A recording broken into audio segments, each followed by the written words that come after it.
સર્વોપરી શ્રી વલ્લભ માને છે, કારણ કે સંબંધ માત્રે સંજાતે, બાહ્ય કે આંતરિક કોઈ પણ પ્રકારનો જીવનો અને ભગવાનનો કેવલ સંબંધ માત્ર થાય છે.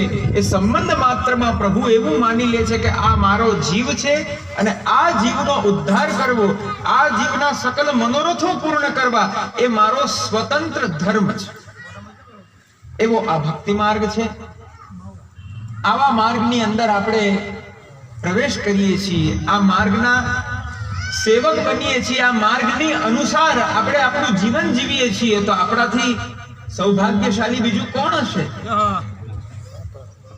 અને જો આ માર્ગમાં આવીને પણ જો આપણે આ માર્ગને પરાયણ નથી, માર્ગીય સિદ્ધાંતાનુસાર જો આપણે આપણું જીવન જીવતા નથી, તો ખરેખર આપણું બધું વૃથા છે.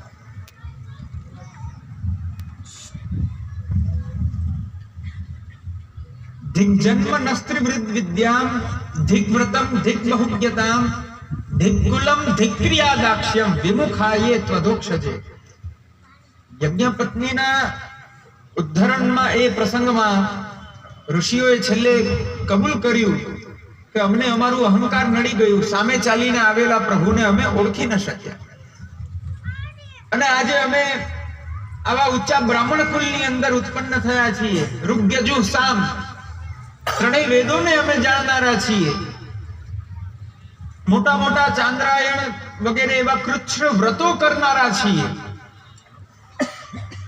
અનેક શાસ્ત્રોને જાણનારા છીએ.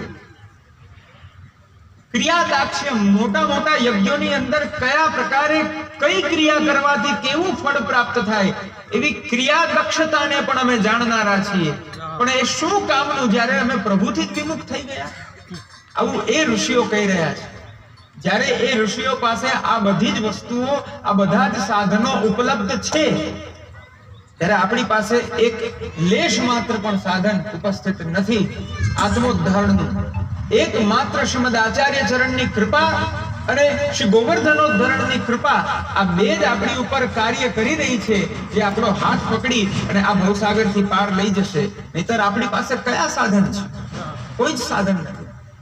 તેથી વૈષ્ણવ થયા છીએ, પોતાનું મહદ ભાગ્ય માની અને વૈષ્ણવતાને કે જે એના બાહ્ય સંસ્કાર વેશભૂષાદી અને આંતરિક સંસ્કાર શ્રીમદ આચાર્ય ચરણોના સિદ્ધાંતાનુસાર જીવન, આ ઉભય સંસ્કારથી સંસ્કારિત થઈ વૈષ્ણવતાને આપણે આપણા જીવનમાં પ્રકટ કરીએ.